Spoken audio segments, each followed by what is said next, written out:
Agnes and I met in ninth grade and quickly began dating, becoming a couple by 10th grade. Throughout high school, our relationship remained stable, culminating in the classic moment of losing our virginity at graduation. But college seemed to change Agnes. In high school, our classmates said that Agnes and I had a serious relationship, which scared away the unsuspecting glances of boys. But after college, where most students came from different places, Agnes was no longer considered by others to be mine. Instead, she began to be considered an attractive girl and was often approached by boys. And even though I was aware of this, I couldn't stop it. It was only in the evenings after classes and work that I noticed a change in Agnes's behavior. During these meetings, she seemed more flirtatious than usual. I saw her more than once talking and laughing with other boys while I was on the other side of the square. Unnoticed, there was also a time when I caught a glimpse of her in the cafeteria with different boys, once with one, once with two. I didn't really care because we were a couple who were in love and hot and were getting married. She was a beautiful girl, naturally attracting attention, but every night we were together, she always showed me that she was mine. A few years later, after graduating from college, we found jobs in the right field, got married, and started a happy family life. As I sat at my desk, Molly from the post office handed me a stack of papers to look through, and as I flipped through them, I couldn't help but wonder why this document pertaining to Wally Bergman's account had ended up in my hands. He was a man I had known since high school, and he was responsible for managing the account. But as I studied its contents carefully, I soon discovered a major error that had been overlooked, and after a brief period of mental arithmetic, I realized that the projections were unreasonable by nearly $3 million. I showed him what I had found, and although I know it's usually just a figure of speech, I swear his face went white for a second. "Geez, Rob, I could get fired for this." He rushed to take the paperwork from me and hurried off to correct the documents. It was a Thursday, and Agnes is always late with her Friday paychecks, so I followed my own schedule and went to the bar after work and ate half a pound of meat and drank a couple of beers. He asked Sue for a beer and told her to bring my bill, saying it was the least he could do after I saved his job. "I have a question for you," he said. "I know it's none of my business, but you're a good man and I really like your company, and I want to know why you put up with Agnes's behavior, and I don't quite understand what you mean. Why do you let her cheat on you?" He looked at me with a look on his face and realized his mistake and said, "Oh, you don't know." He tried to get up, but I stopped him and insisted he stay. "Val, you can't just drop a bomb and try to walk away. Sit down and tell me everything." He reluctantly sat down and said, "I really don't know what to say, Rob." I encouraged him to be honest and to share the information. "I thought you knew everything, Rob. It's been 10 years. How could you not know, Rob? You don't understand anything. It amazes me." "I don't understand what?" "Agnes is a girl who walks." I was speechless. I couldn't digest the information. "I'm sorry I blurted it out, Rob. I should have kept quiet." I managed to get out of the state of shock and encouraged Valerie to go on. "How did you know about this? How long ago did you know?"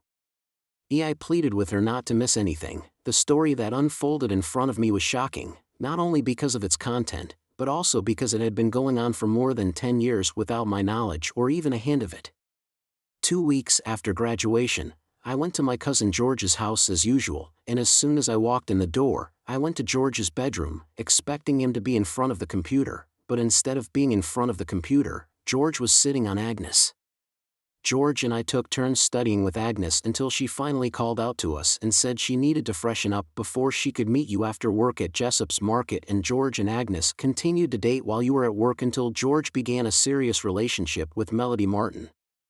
But when I went to see her one day, she had become infatuated with Mike Bella and Justin Walsh, and I didn't hesitate to join her in her escapades. We made fun of her until she had to leave to meet you. I wasn't the only person she shared it with, because she'd had a couple of boyfriends before, and as I recall, she was in class Monday through Thursday, Tuesday through Friday, and not on Wednesday, and she was dismissed Monday through Thursday, at 2 p.m., 00 dismissed, and on Monday through Thursday, at 1 p.m., and on Monday through Thursday, at 1:30 p.m., she was in class. I don't remember your schedule after class. You went to work and Agnes rested in her bedroom. Wednesdays were known as the all-day intimacy class. This practice continued throughout the school. No matter how the schedule changed, Agnes always waited with her legs stretched out after class while you were at work. When you and Agnes got married, we were all very surprised. We thought you knew about her extracurricular activities, but you decided to marry her anyway. A lot of us even thought that you And Agnes liked to date other couples, and I hate to tell you this, Rob, but you probably don't know that she used to spend Thursday nights with Bob and Bill Howard, and Tuesdays when you were bowling, she was with Mark Willard, and when you were busy, so was Agnes, and when she got married I made a conscious decision to stop seeing her and talking to single women. When she got married, I made a conscious decision not to see her again. It's one thing to fall in love with a single woman, it's a whole different thing to fall in love with a married woman. But I knew I had to act, and I finished my beer, stood up and thanked Wally for the burger and for helping me see the truth, and as I drove home, Wally's words echoed over and over again in my head, and I had to admit, Wally had no reason to lie to me. He knew that I would look into the allegations, and that if it turned out false, our working relationship would be in jeopardy, and that was why I was so concerned about the situation. He knew I would investigate his allegations, and if they turned out to be false, our working relationship would be in jeopardy, and if he lied, we wouldn't be able to work together any further, and Wally knew it. The thought of working alongside him with the knowledge of the truth about him and Agnes was frightening, to say the least. If Agnes had assured me that it wouldn't happen again, maybe I could have survived, but 10 years of an affair I lay in bed pretending to be asleep, and when Agnes returned from work, I pretended not to notice the touch of her hand, because I didn't want to be a part of her harassment, despite the fact that I'd been the recipient of her caresses in the past. And the next morning, when I got up early, made coffee, and read the paper, Agnes woke up and asked me what had happened last night. What had happened? I came home excited and ready for anything only to find you in bed, which was unusual for you. You explained that you had eaten something so you were not feeling well, so you went to bed early. I assumed that your marriage was open, and given Agnes' behavior and your obvious devotion to her, it seems unlikely that you would be so devoted if you didn't accept her behavior, and surprisingly, Felix, I only found out about Agnes' behavior yesterday, and after a brief pause, when Felix suggested that I contact Tomo and mention his name, I took his advice and contacted Sweet, and he agreed to meet me at 1 p.m. He explained that my divorce options ranged from a peaceful breakup to a more radical approach, and that in my state, adultery was a valid ground for divorce, and that I could give him a call and see if he could see you now. He suggested, please. I replied that I wanted to deal with this as soon as possible, and over the phone I told him to start filing for divorce and promised to provide evidence as soon as I received it. Marshall said bluntly that to do this we would have to stick to our routine, no matter how disgusting it might seem. If we usually had sex 3 or 4 times a week, then I would have to continue to initiate it, but without any emotional connection. The goal was simply to satisfy Agnes's carnal desires without destroying her habits. When I suggested going to Troy's for dinner, she agreed when we dined. I was VE when we dined. I was VE Markala and Agnes was Ratoni, the staff at Marshall. Investigations were busy at work besides. It's not easy to be subdued in the bedroom, especially if you're naturally unsociable. The security system is fitted with sound and motion sensors, so you'll be photographed and my staff will see you. Don't let that put you off. There's a switch to switch off the system when you're at home. And later I invited Agnes for dinner, invited Agnes to join me for drinks and dancing after dinner, but she declined. She insisted on going home so I could make up for letting her down the night before. On my way back she approached me and unzipped my pants. Please drive carefully, darling, don't touch anything, it might make me bite off something important. Even though I hated what Agnes had done, even though I was disgusted, I wanted to let her go on for a while. When I got home, Agnes urged me to hurry to the bedroom. I couldn't follow Marshall's advice. I couldn't possibly pretend to be calm because I knew the audience would probably be watching me. I don't know if Agnes noticed, but I didn't have sex with her that night. I just followed the instructions for everything. Unfortunately, 1 round wasn't enough and I had to do 2 more rounds before Agnes finally gave me a break. 0-0. I've always wondered, why did she take so long to get to the hairdressers from 9 a.m. to 2 p.m. to 2 p.m. Agnes claimed that it was because she liked to make small talk with her other clients, with whom she often went out to lunch afterward, but in light of recent revelations, I couldn't help but suspect that she was dating one of her lovers before or after getting her hair styled. While I don't expect anything to happen while I'm jogging, I keep things organized so that I can flip the system switch when I'm not home. I chose the basement as the best place to do this, since Agnes almost never goes there, especially in my work area. My suspicions were confirmed when I checked the tape recorder, and the voice on the phone announced plans for a secret rendezvous. Hello, good morning, darling. Are we still meeting today? You bet, My wife took the kids to the zoo, so we stayed until 6 p.m. You know I can't stay that long, I have to be home by 2 p.m. If I'm late, Rob might start to get interested, and he's already starting to ask me why I'm 2 p.m. But what am I supposed to say to Rob when he asks me why I haven't had my hair done after being gone for so long? I immediately recognized my cousin, who was upstairs losing her voice and crying, and I was so angry that I didn't know how many of my relatives she was still dealing with, but I managed to calm down when Agnes came home an hour after she had gone to the hairdresser's. The following Monday, I called Agnes' office and told her I would be out of town on Tuesday until Friday. Obviously, the trip hadn't been planned, and while it might be a waste of 3 days, I didn't see it that way. If she'd really cheated on me, as I'd heard, then she'd probably done it in the middle of one of our conversations, maybe even in our bed, or at least that's what I hoped, and if she'd changed and the cameras had recorded it, I'd have the incontrovertible evidence that my lawyers would need during the divorce process. On Tuesday. In the morning, I took my suitcase on a business trip, and after working most of the day, I came back to our neighborhood, parked my car a block away from our house, used my laptop to enter the password that Marshall had provided me with, activated the program that he had installed on my computer, and with a couple of keystrokes, I was able to listen to the recording on the phone line. Hello handsome, it's me, what's going on? Hubby just went to the 3, are you ready to spend 3 wonderful nights with me? Are you ready to spend 3 wonderful nights with me?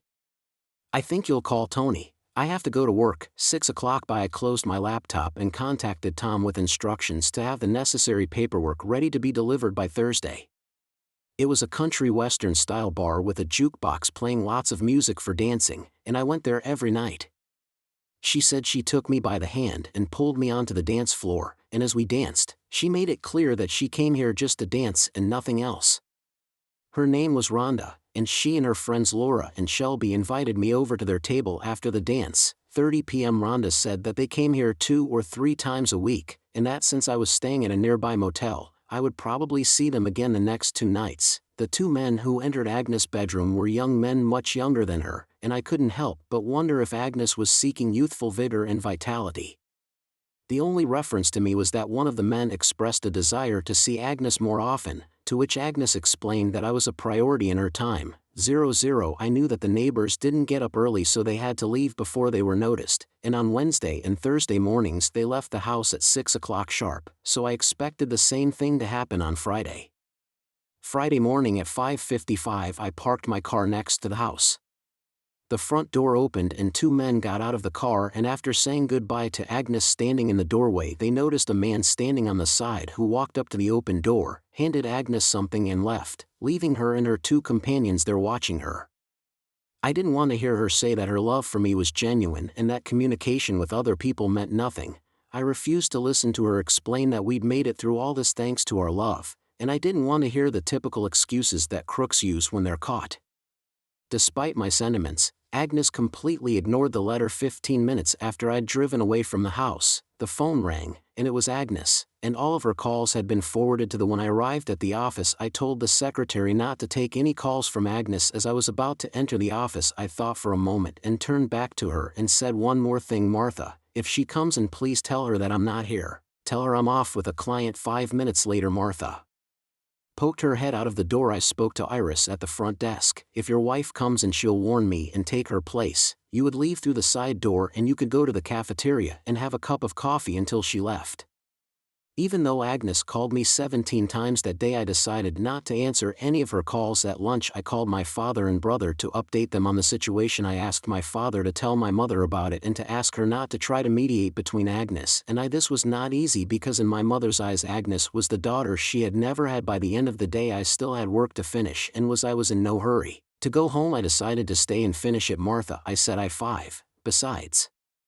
"Martha said that your wife called you 5 times before noon, but I didn't transfer her calls as I was instructed to do." When I walked into the lobby, Iris had already left, and Hank, our night watchman, was sitting at the front desk, and he asked me if you were going to take a walk around the city with your wife on a hot night.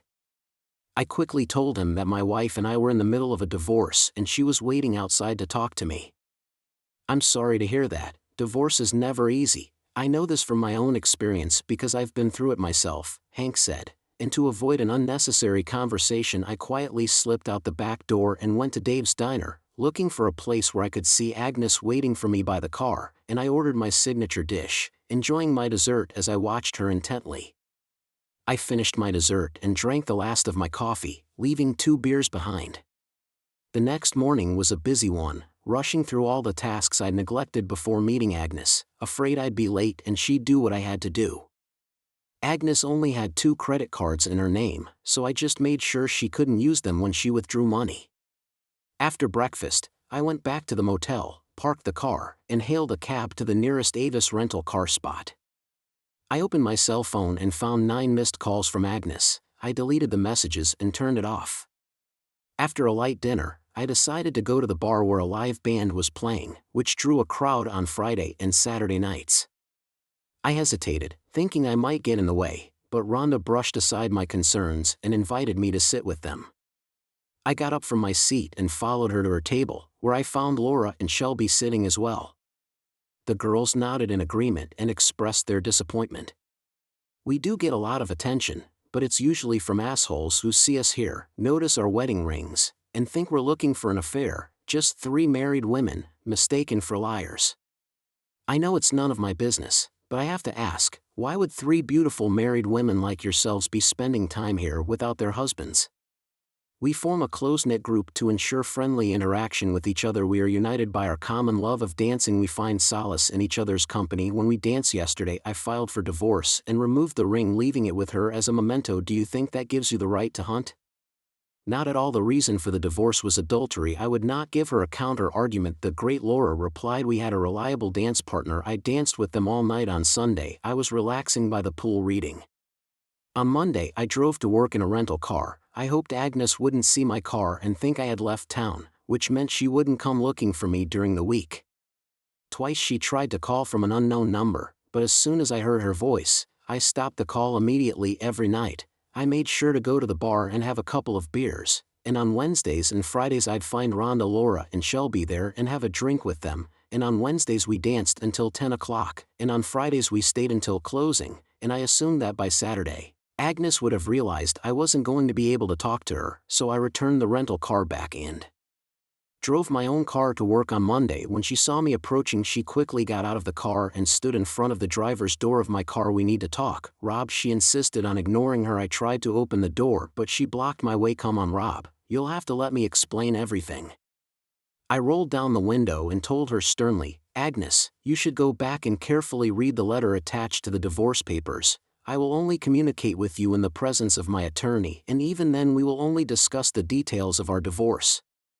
I knew very well that Agnes would not tolerate my refusal to speak to her, and as I was about to drive after work on Tuesday, 2 women grabbed me by the arm who I recognized as being with Agnes in her bedroom. One of them warned me not to resist, saying that Agnes wanted to speak to me and that I was embarrassed, but they insisted that I go with them even though I was only a couple of years older, and they were calling me an old man, perhaps when they saw me dressed in a suit and tie and carrying a briefcase in my hand. I let them put me in the car, sat between them, put my briefcase on my lap, and they drove me home. Once inside the house, they guided me to a chair and made sure I was seated. Agnes said, we will stay married, but there will be some changes in our lifestyle, and I am sorry that you found out about my health problems, Agnes said. But now that we know about it, we have to live with it. I have a strong desire for intimacy, and you have to understand that. I always show you kindness and attention. My behavior does not hurt you in any way. I care about you so much. I get in your way endlessly, and if you could satisfy me all the time, I wouldn't be looking for pleasure elsewhere. Which unfortunately is not the case. I have drawn up a prenuptial agreement that states that I can have multiple partners in order to maintain my mental health, and if at some point you decide that you can no longer tolerate this state of affairs, you agree to leave the marriage without taking any of your possessions with you. The only problem is that your pride is getting the best of you. What you always thought was exclusively yours is now being taken by someone else. You must understand that our life will be the same as it has been for the last 6 years, but you can't meet my needs on a regular basis. I'll make you a deal, Agnes. I'll sign it if you agree to a few adjustments. What adjustments? I refuse to make out with you when you're with someone else. We sleep in different rooms and I can't take it anymore. I need you by my bed. Don't you see I love you and I don't want to lose you. I struggled to get up from the chair that the two men were forcing me to sit and I told them that I needed to go to the restroom and one of them said, suggesting that I'd peed my pants. I got up and walked over to her and put my briefcase on the table and took the pen from her, but instead of sign the paper right away, but decided to read it first to make sure it matched what she explained. I grabbed the note, tore it to shreds and threw it on her steering wheel, grabbed the briefcase and headed for the exit. Agnes' voice rang out, ordering two men to stop me. They rushed at me but I quickly turned around and swung the briefcase at the first man's head. He was knocked to the ground. The second man is taken by surprise, which allows me to make quick work of him as well. I punch him, staggering him back and then kick him in the groin, causing him to fall to the ground. I realize I need to incapacitate them, so I continue to pummel them, kicking both of them as I alternate between hitting them in their sensitive areas for protection until Agnes finally screams and stops. Rob, or I'll use my gun. She threatened me by pointing the gun in my direction. I defiantly challenged her to. Come on, do it. I took out my cell phone and told the operator that my wife was pointing a gun at me and threatening my life. The operator asked me to remain calm and not to escalate the situation with my wife. I hung up and said sarcastically, Agnes, thank you for expediting the divorce process. If there had been 3 witnesses, you would have been charged with assaulting Agnes. Why did you do it? But what about your love for me? Don't worry, Rob, I'll help you. The lawyers won't press charges. It'll all be sorted out. When I tried to leave, your mates tried to stop me. When they failed, you pulled out a gun. I could have been in jail for the night, but who will be there when my witnesses come to court? And I'm definitely not going to bail you out. I called Tom, told him the situation, and advised him to contact Gaston Marshall, get the tape, take the necessary steps, and Agnes found out that she couldn't bail me out until I went before a judge, who would set the bail, and I refused to pay Agnes bail, and her parents didn't have enough money to pay it for her, and Agnes retained an attorney, who told me that gal wanted me to use my house as collateral, because Agnes would not be able to pay the bail, and I would not be able to do that. Because I would not be able to pay it.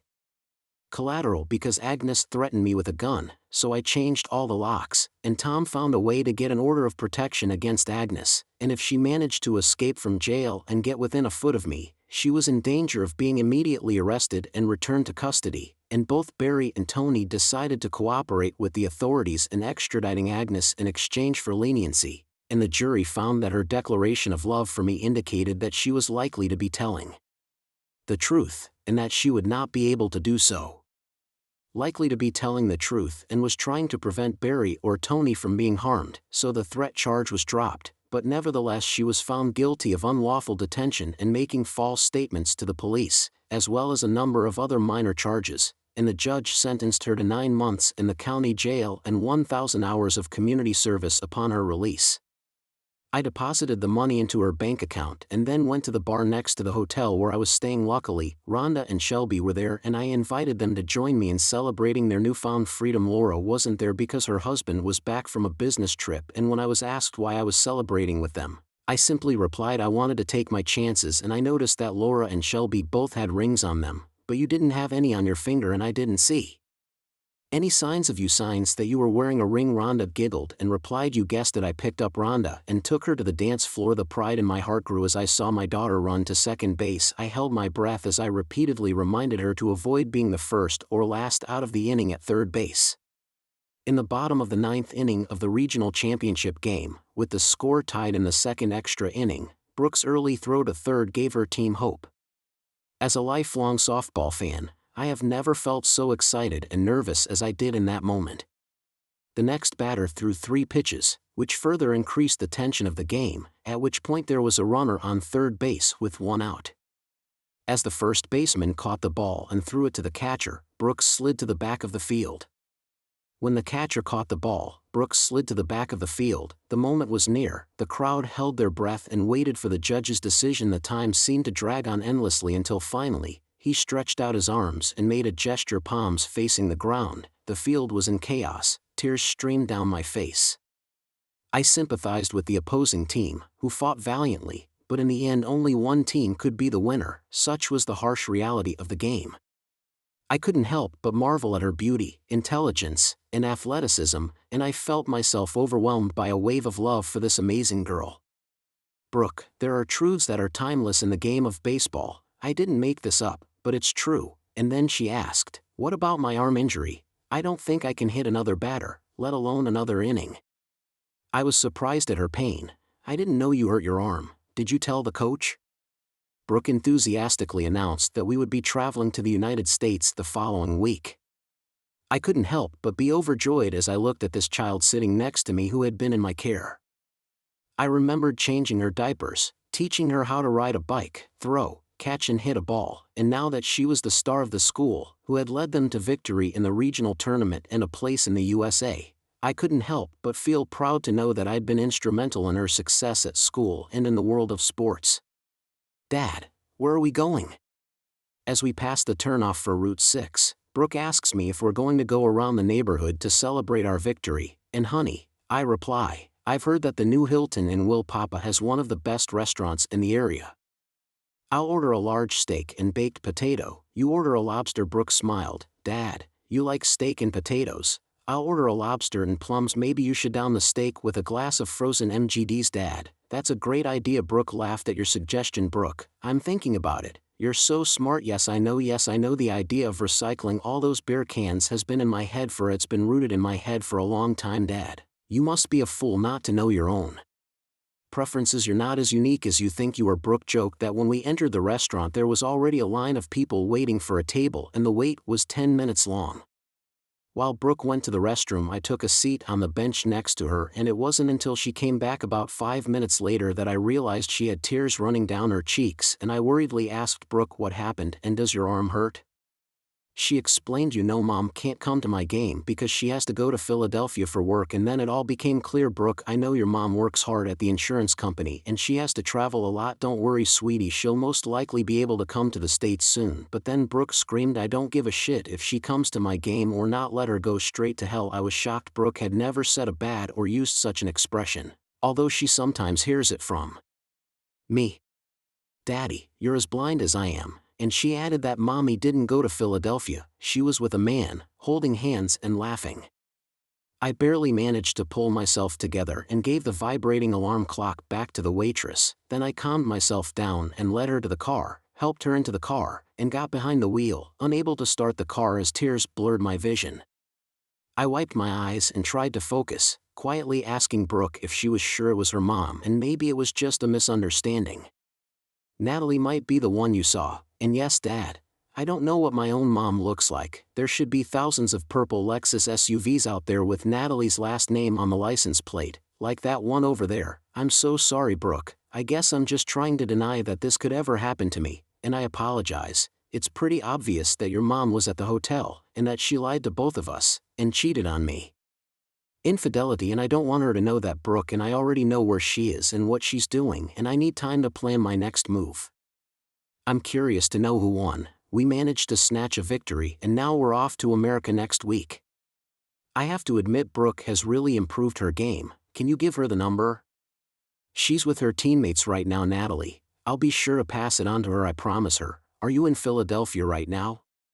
Yes, I'm driving down Broadway right now, I laughed and said. The traffic was bad, so I decided to give you a call to see how it was going. Tim, I love this car. It's very safe and it doesn't use as much gas as your Ford. She teased me and said, well, I have to go, Tim. I'm almost at the hotel. I love you. I'll call you tomorrow, she promised and hung up the phone. I reminded her that I raised you better than that. I gently reprimanded her. I'm sorry. I was just angry. Brooke admitted that I felt better now, but I was worried about you, Dad. I thought my gains were insignificant to her. Instead of supporting me at the county tournament, she chose to sneak off with someone else. Up until that moment it didn't occur to me how hurtful her behavior was. I think you'd kick her out of the house pretty quickly. Her disrespect for you and me is unacceptable. Do you think that lie would be enough to get me to divorce her even without a boyfriend? Brooke asked, and it seems like that's what I answered, but I've learned over the years that it's best to think carefully before acting in haste, and I can file for divorce later if necessary. Hey Dad, do you have a spare key to Mom's car? Brooke asked. Yes, but why do you need it? Brooke explained. I handed Brooke the key and watched as she walked towards Natalie's car. She pressed the key fob and the headlights flashed, confirming her suspicions. Brooke didn't hesitate to get in the car and drive away. It wasn't long before she pulled into the parking lot of the Best Western, where she waved to me from the driver's seat, and when she got to the back corner she jumped out of the car, walked over to my car, pressed the button to lock Natalie's car, and sat down next to me. My daughter scoffed, thinking that when she couldn't find her car she wouldn't be able to claim it was stolen in Philadelphia. I was both proud of Brooke's brilliant idea and wanting to make an appointment to see a therapist. After fries and burgers at Burger King, we headed home and Brooke started asking some thought-provoking questions. And one of them went something like this: how long do you think Mom's been unfaithful to you, Dad? Do you think she's had a lot of experience in this matter? What do you think her motivation is for doing this? She's been very attentive to me in the room lately, which I have nothing to complain about. I don't know about the frequency or duration. I've never thought she was particularly promiscuous, I'll admit. I never thought it would be a problem. I suspect it started when she began to make seductive gestures towards you, which women sometimes do to assuage their feelings of guilt. Natalie had been more distant from me than usual over the past 5 months, but she seemed eager to make things right. I admit that it seemed natural to discuss such personal matters with my daughter. We'd always been close, and this only made us closer. Even though Brooke was only 17 years old, the maturity that she showed was impressive. In her house, talking about sex had never been taboo, and Natalie and I both believed in a transparent and honest sex life. And when Brooke talked about this topic, our goal was to inform her of the potential risks and consequences of having sex at a young age, and Brooke even reminded us of the "let's talk about the importance of regular health checkups and the potential risks associated with certain health conditions, such as sexually transmitted diseases. If you plan on staying intimate with your mom, it's important to consider taking precautions. However, I understand your concern about purchasing contraceptives as it may raise suspicion. Please take care of yourself, as I need your support more than ever. Brooke has firmly decided that she will move in with me if I choose to divorce her mother. She expressed her belief that despite my desire to reconcile with Natalie, her marriage would end in separation. Brooke understood my gentle and kind nature, but she also recognized that it would be difficult for me to accept the truth that her mother had cheated on me, that it was more than infidelity, and she predicted that it would only be a matter of time before I acknowledged her mother's departure. The next day after work I had a meeting with a doctor and then went to the school to pick up Brooke. I arrived early. When I got there, I observed the girls at practice. The other parents raved about Brooke's performance at the last game. I was proud of her accomplishments, but it only emphasized my dissatisfaction with my marriage. I wasn't sure if Natalie could sense my unease, but she was quick to assuage my concerns. "I've missed you so much, Tim," she exclaimed, "and I'll let you know how much I've missed you." She explained that she needed a spare key in case she lost it. I nodded understandingly and handed her the key.